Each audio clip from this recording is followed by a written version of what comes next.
नमस्कार, मैं हूं आपके साथ पूर्वी राय और आप देख रहे हैं तक्षशित न्यूज।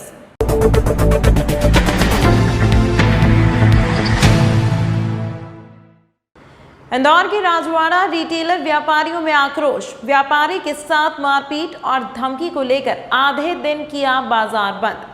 इंदौर रिटेल गवर्नमेंट व्यापारी संघ के अध्यक्ष अक्षय जैन ने आज बताया कि बीते करीब 3 साल से 135 दुकानदार फुटपाथ पर व्यापार करने वाले, रेहड़ी ठेला लगाने वाले दुकानदारों से वे परेशान हैं।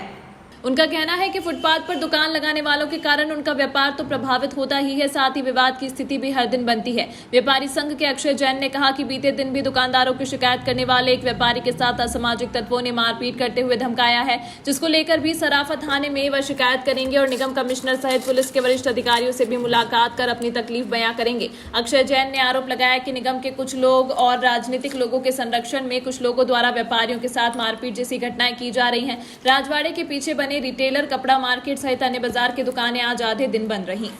मार्केट हमारा बंद इस बात के लिए है कि हम पिछले 3 सालों से फुटपाथ को लेकर एक बड़े आंदोलन करते रहे हैं। हम इस शहर की व्यवस्था को बनाने के भागीदार हैं। शहर सुंदर बने, राजवाड़ा स्मार्ट सिटी का प्रोजेक्ट है। हमने बहुत सारी चीज़ों के साथ प्रशासन के साथ समन्वय किया, हमने त्याग किया। हमारी 135 दुकानें गोपाल मंदिर से स्मार्ट सिटी प्रोजेक्ट में हटाई गई। हमने उसका त्याग करके शहर को सुंदर बनाने में सहयोग किया है। लेकिन अभी वर्तमान में क्या हुआ कि अब फुटपाथ जो है वो लगातार दाएं बाएं संरक्षण में लगने लगा है। और कल की घटना इतनी बड़ी घटना हुई है कि वो दुकान में घुस के दुकान को में आग लगा देना, जान से मार देने की धमकी दे के चले जाएंगे। ये बड़ी चिंता की बात है। वस्तु स्थिति में ये निकल के आया कि नगर निगम के रिमूवल वाले ही इस सूचना का कि कौन शिकायत कर रहा है उसकी नामजदगी और चिन्हित करवा दिया जाता है, जिसके चलते ये घटना घटित हुई है। हमारा रोष शासन प्रशासन की नीतियों और शासन प्रशासन के रवैये को लेकर है।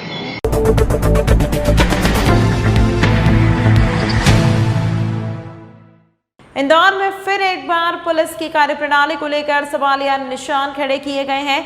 कोर्ट में चले हत्या मामले में दोषमुक्त हुए 2 युवकों के वरिष्ठ अधिवक्ता द्वारा मीडिया से चर्चा कर बताया गया कि 10 वर्षों के बाद दोनों ही युवाओं को न्याय मिला है। हत्या के मामले में दोषमुक्त कर दिया है। 10 वर्ष पहले 2013 में भंवरकुआं थाना क्षेत्र में एक महिला की निर्मम हत्याकांड की घटना को अंजाम देकर बदमाशों द्वारा सोने चांदी के जेवरात लूट की वारदात को अंजाम दिया गया था, जिसके बाद पुलिस ने पूरे मामले में 2 युवकों, जिनके नाम यशपाल और राहुल पाटीदार हैं, उन्हें गिरफ्तार कर प्रेस कॉन्फ्रेंस करते हुए क्राइम ब्रांच द्वारा बताया गया था कि सिक्का उछालने के बाद बदमाशों ने हत्या की घटना को अंजाम देकर लूटपाट की थी। पूरे मामले में 10 वर्षों तक चला जिला न्यायालय में ट्रायल को लेकर तमाम साक्ष्यों की त्रुटि के चलते जिला न्यायालय ने दोनों ही युवकों को दोषमुक्त करते हुए फाइंडिंग कर दी है कि किसी भी तरह से साक्ष्य नहीं मिले हैं कि युवकों ने हत्या की है। तो वहीं पुलिस द्वारा जो कॉल डिटेल प्रस्तुत की गई थी वह भी जबलपुर की निकली, जिसको लेकर अब पुलिस के खिलाफ वरिष्ठ अधिवक्ताओं और बरी हुए युवकों द्वारा उच्च न्यायालय में मानहानि का दावा भी प्रस्तुत किया जाएगा। ये एक्चुअली सम्राट अशोक नगर भोरका क्षेत्र का मामला है, जहां पर 16 अक्टूबर 2013 को एक महिला की हत्या हो गई थी। इस मर्डर मिस्ट्री को तत्कालीन क्राइम ब्रांच और उनके अधिकारियों ने एक सप्ताह में सुलझाने और हत्याकांड का पीछे का पूरी की पूरी कहानी उजागर करने का इन्होंने दावा किया था। इसको लेकर प्रेस कॉन्फ्रेंस करी थी। उस प्रेस कॉन्फ्रेंस में उन्होंने बोला था कि हमको कॉल डिटेल के आधार पर 2 आरोपीगण पकड़े, जिसमें एक का नाम यशपाल सिंह राठौर है और दूसरा का नाम है राहुल पाटीदार। इन लोगों ने महिला से इनकी दुश्मनी थी और लूट की नीयत से इन्होंने सबसे पहले सिक्का उछाला और सिक्का उछाल के फिर हत्या का दिन नियत करके इनकी हत्या करी। तो उनकी कॉल डिटेल के आधार पर उनके घर से माल जब्त करके हमने इनको गिरफ्तार करा। लगभग 10 साल चली ट्रायल के दौरान हमने जब कई पुलिस की गवाह से पूछताछ करी तो उन्होंने पुलिस की कहानी से बारे जाके एक नई कहानी कोर्ट के सामने बताई, जिससे आरोपीगण निर्दोष हुए। जिसमें सबसे प्रमुख ये थी कि पुलिस ने 21 अक्टूबर 2013 को आरोपीगण के घर पर जाकर उनको अरेस्ट करा। उनके घर की पूरी तलाश ली तो आरोपीगण का खून लगा शर्ट कहीं पर भी नहीं मिला। वो पुलिस आरोपीगण को वापस अपने साथ थाने लगे और अगले दिन फिर वापस जब खुले घर के अंदर वापस तलाशी लेने आई तो अचानक वहाँ पर वो शर्ट प्रकट हो गया, खून लगा हुआ, तो पुलिस ने उसको जब्त करा। तो कोर्ट ने इस चीज़ को माना कि जब पुलिस कस्टडी में आरोपीगण थे तो खून लगा शर्ट कौन ले गया, इस बारे पे पुलिस का अनुसंधान मोन रहा। साथ में ही पुलिस कस्टडी में आरोपीगण को रहने के दौरान थप्पड़ों से मारापीटी की जा रही थी, तो 3rd डिग्री लेकर को कन्फेशन लिया जाता है तो विधि में उसका कोई अस्तित्व नहीं होता, ऐसी कन्फेशन गैर कानूनी है। तीसरी चीज़ ये थी कि आरोपीगण की जो कॉल डिटेल थी उस कॉल डिटेल से अलग किसी दूसरे व्यक्ति की जो ग्वालियर जोन की किसी कॉल डिटेल को उन्होंने कोर्ट में पुलिस ने पेश कर दिया ओवरऑल थाने के जो विवेचक महोदय थे टीआई अशोक तिवारी की इसमें गंभीर लापरवाही सामने आई है कि उन्होंने वास्तविक आरोपी को न पकड़ते हुए इन दो आरोपियों को जो स्टूडेंट थे इंजीनियर स्टूडेंट थे उनको झूठा फंसाया, जिस पर कोर्ट ने ये फाइंडिंग देते हुए कि किसी भी व्यक्ति को पुलिस कस्टडी में थर्ड डिग्री देकर या दवा प्रभाव बनाकर अगर कोई कन्फेशन लिया जाता है, उस कन्फेशन के आधार पर कोई जब्ती होती है तो वो संदेहास्पद होकर विश्वसनीय होती है। और दूसरी बात ये कि पुलिस ने एक चाबी का गुच्छा भी जब्त करा था, तो कोर्ट ने बोला कि कोई भी आरोपी अगर लूट करता है तो ये स्वाभाविक नहीं है कि वो चाबी गुच्छा अपने साथ लेकर जाए। इन सभी अभिमत के आधार पर पुलिस की पूरी कहानी को कोर्ट ने अप्रमाणित माना और कोर्ट ने उस समय हमने वही माननीय न्यायालय को भी बताया कि भभुआ थाना साहब निर्दोष आरोपियों को फंसाने का तत्समय आदि था, जिसमें कविता राय हत्याकांड का भी हमने हवाला दिया था। और साथ में हमने कोर्ट को भी बताया कि सब इस पूरे केस के अंदर से मीडिया माइलेज लेने के लिए, प्रमोशन पाने के लिए ये सब चीज़ें की गई है, क्योंकि उस समय एसपी हेडक्वार्टर श्रीमान महोदय ने जितने भी उसके अंदर क्राइम ब्रांच को अन्य अधिकारी थे उनको पुरस्कार देने की घोषणा भी करी थी। तो ओवरऑल एक सिर्फ माइलेज लेने के लिए इन दो आरोपियों को झूठा फंसा, इनका करियर बर्बाद करा।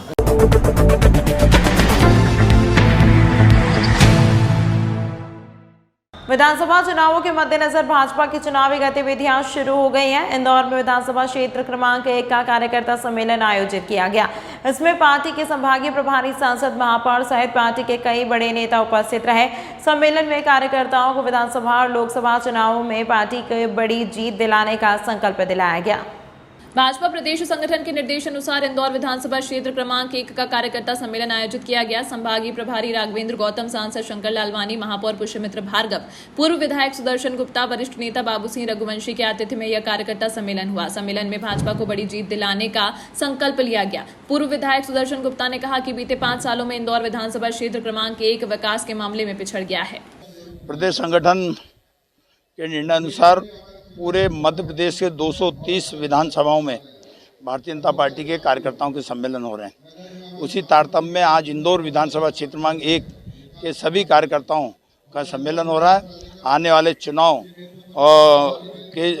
को जीतने के संकल्प को लेकर यह हमारा कार्यक्रम किया जा रहा है और इसमें कार्यकर्ताओं को इसके साथ साथ वो जानकारी भी दी जा रही है कि किस तरीके से हमको मतदाताओं के बीच में जाकर उन्हें अपनी उपलब्धियों को बताना है और जो 15 महीने की कांग्रेस की भ्रष्ट सरकार थी उसकी जो विफलता उनको बताना है और यहाँ का जो स्थानीय कांग्रेसी विधायक है उसने किस निष्क्रियता के साथ समय बर्बाद किया है वो जानकारी आम जनता तक पहुँचाने को लेकर आज ये सम्मेलन चल रहा है।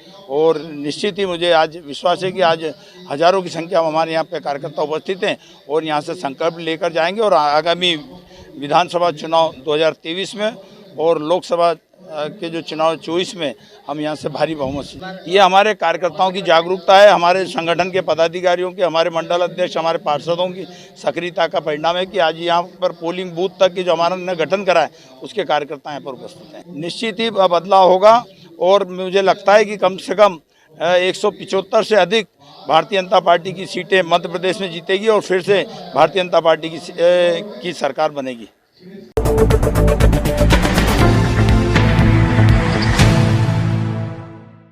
सावन मास के महीने में प्रतिवर्ष के अनुसार भी इस वर्ष बड़ी संख्या में मातृशक्तियों द्वारा राजेंद्र नगर के दत्त मंदिर से अन्नपूर्णा मंदिर तक भव्य कांवड़ यात्रा व चल समारोह निकाला गया। पिछले वर्ष की भांति इस वर्ष भी शिवाय मातृशक्ति संगठन द्वारा भव्य मातृशक्ति कांवड़ यात्रा व चल समारोह निकाली गई। 5000 से भी अत्यधिक श्रद्धालुओं वाली इस भव्य यात्रा की संयोजक थी शिवानी संजय अड़सपुरकर, जिन्होंने इस यात्रा का आयोजन पिछले वर्ष भी किया था। इस यात्रा में 5000 से अधिक महिलाओं ने कांवड़ लिया और पूरे परिवार के साथ जोर शोर से हिस्सा लिया। पूरी यात्रा में 5000 से अधिक श्रद्धालु शामिल हुए। घोड़े, बग्गी, ऊंट के साथ साथ इस यात्रा में बाबा महाकाल की झांकी भी साथ चल रही थी। इस यात्रा में क्षेत्र की महिलाओं के साथ उनके परिवार ने और क्षेत्र के गणमान्य लोग भी शामिल हुए। पूरे यात्रा मार्ग पर रहवासी संघ और व्यापारी संघों द्वारा जोर शोर से पुष्प वर्षा कर यात्रा का स्वागत किया गया। मुख्य रूप से भाजपा महिला मोर्चा की प्रदेश अध्यक्ष माया नारोलिया भोपाल से इस यात्रा में शामिल हुई। कांवड़ यात्रा की कितनी मातृशक्ति इस कांवड़ यात्रा में शामिल हुई है? सबसे पहले मैं सभी शहरवासियों को सावन वर्ष की बहुत बहुत शुभकामनाएं देती हूँ। सावन का पर्व चल रहा है। ये कांवड़ यात्रा दत्तनगर दत्त मंदिर से होते हुए अन्नपूर्णा मंदिर आई है। यहाँ पर इस कांवड़ यात्रा में कम से कम 5000 महिलाएँ थी। मातृशक्ति ने बहुत बहुत सहयोग किया है मेरा। ये कांवड़ यात्रा बहुत विशाल रूप में कांवड़ यात्रा थी जो यहाँ पर आई है कांवड़ यात्रा। इसके अलावा मातृशक्ति ने शिवाय मातृशक्ति बहुत सारे कार्यक्रम करती है। इसके अलावा हमारा गणपति, माता जी और कथा का रहता है। मातृशक्ति बहुत ज़्यादा मेरा सहयोग करती है और मैं सभी मातृशक्तियों को ये बोलना चाहती हूँ कि सनातन धर्म में आगे बढ़िए, मेरे साथ सहयोग कीजिए। इसके अलावा भी सनातन धर्म में बहुत आगे बढ़िए। आपका शुभ नाम बताएं। शिवानी संजय अड़सपुरकर। नारोलिया भारतीय जनता पार्टी महिला मोर्चा प्रदेश अध्यक्ष। मैं शिवानी संजय अड़सड़पुरकर के नेतृत्व में प्रति वर्ष विशाल कावड़ यात्रा निकाली जाती है। इस वर्ष भी ये कावड़ यात्रा विशाल जन समूह के साथ हम दत्त मंदिर से ये कावड़ यात्रा भगवान भोलेनाथ की पूजन आरती से प्रारंभ होकर आज अन्नपूर्णा मंदिर पर ये हमने जल भगवान भोलेनाथ को समर्पित किया। शिवानी संजय हमेशा धार्मिक आयोजनों को करके मातृशक्ति को जोड़ने का काम करते हैं और मातृशक्ति की जो आज मैंने इस कावड़ यात्रा में प्रारंभ से लेकर अभी तक मैं इस कावड़ यात्रा में हूँ, मैंने जो मातृशक्ति का अपार जन समूह, उनकी श्रद्धा, उनका उत्साह है, इस संस्था की ओर मैंने देखा तो मुझे बहुत अच्छा लगा।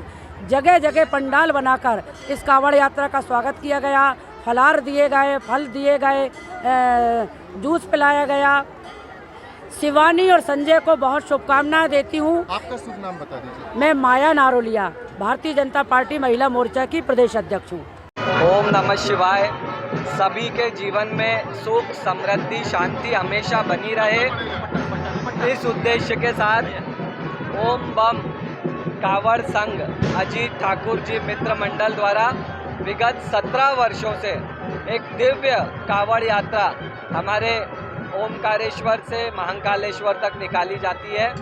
मैं पूरी टीम को, अजीत भाई और पूरे कावड़ संघ को इस दिव्य आयोजन की बधाई और शुभकामनाएं देता हूं और भगवान ओमकारेश्वर से, महाकाल से प्रार्थना करता हूं कि सबके जीवन में सुख, समृद्धि, शांति हमेशा बनी रहे। बोल बम।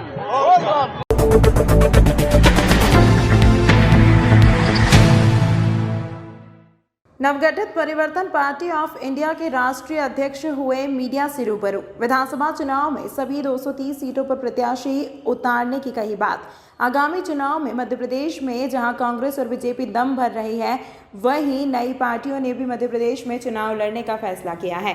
इसी तारतम्य में परिवर्तन पार्टी ऑफ इंडिया की राष्ट्रीय कार्य समिति ने निर्णय लिया है कि आगामी विधानसभा चुनाव 2023 में पार्टी संपूर्ण मध्य प्रदेश की 230 सीटों पर चुनाव लड़ेगी। इसके साथ ही मध्य प्रदेश की कुछ सीटों पर अधिक से अधिक सक्रिय सदस्यों को पार्टी टिकट देकर चुनाव लड़ाना चाहेगी। दरअसल परिवर्तन पार्टी ऑफ इंडिया की राष्ट्रीय कार्य समिति ने इंदौर में प्रेस वार्ता का आयोजन किया, जिसमें राष्ट्रीय अध्यक्ष महेंद्र सिंह रावत ने बताया कि पार्टी इस साल मध्य प्रदेश में होने वाले विधानसभा चुनाव में संपूर्ण मध्य प्रदेश की 230 सीटों पर चुनाव लड़ेगी। इसके साथ ही मध्य प्रदेश की कुछ सीटों पर अधिक से अधिक सक्रिय सदस्यों को पार्टी टिकट देकर चुनाव लड़ाना चाहेगी।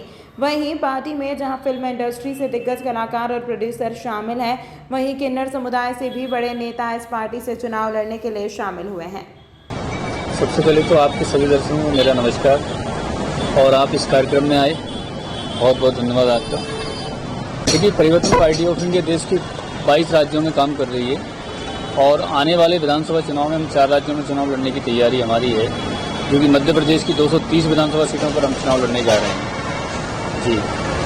और संगठन काफ़ी मजबूत है हमारा और जनता के बीच जो मुद्दे हैं, आज की परिस्थिति है देश और प्रदेश के अंदर जो बनी हुई है, उसको लेकर के जा रहे हैं और काफ़ी अच्छा रिस्पॉन्स मिल रहा है। मध्य प्रदेश में 230 के प्रत्याशी हमारे तैयार हैं और अभी हमने हाल ही में भोपाल से 7 प्रत्याशियों का फाइनल कर दिया है, जो कि एक किन्नर समाज से बिलोंग करती हैं, देवी रानी जी, एक बनते बुद्धभूषण जी हैं, एक दुर्गा प्रसाद कुशवाहा जी हैं। जैसे कि हमने 7 फाइनल कर दिए हैं और आने वाले समय बहुत जल्द हम इंदौर संभाग का भी फाइनल करने जा रहे हैं। देखिए, अभी तक जो पार्टियाँ सत्ता में रही हैं प्रदेश के अंदर, देश के अंदर, उन्होंने सिर्फ जनता को गुमराह करने का, लूटने का काम किया है, उनका शोषण करने का काम किया है। परिवर्तन पार्टी ऑफ इंडिया उनके हित के लिए कार्य कर रही है और बिल्कुल हमें पूरी उम्मीद है कि जनता का सहयोग मिलेगा। देखिए, आज जो प्रदेश में महंगाई है, बेरोजगारी है, स्वास्थ्य है, शिक्षा है, इस पर कोई ध्यान नहीं दिया जा रहा है। महिलाओं के साथ अत्याचार हो रहे हैं, उस पर भी कोई ध्यान नहीं दिया जा रहा है। Law and order Madhya Pradesh का बहुत खराब है, गिरा हुआ है। तो परिवर्तन पार्टी अपनी उसी दिशा में काम कर रही है। आपका पूरा परिचय? मेरा नाम महेंद्र सिंह रावत।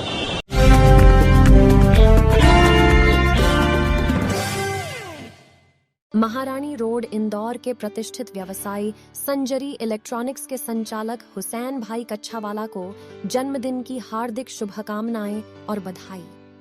माता रानी का आशीर्वाद हमेशा बना रहे। तमाम महत्वपूर्ण खबरों के लिए देखते रहिए तक्षशित न्यूज।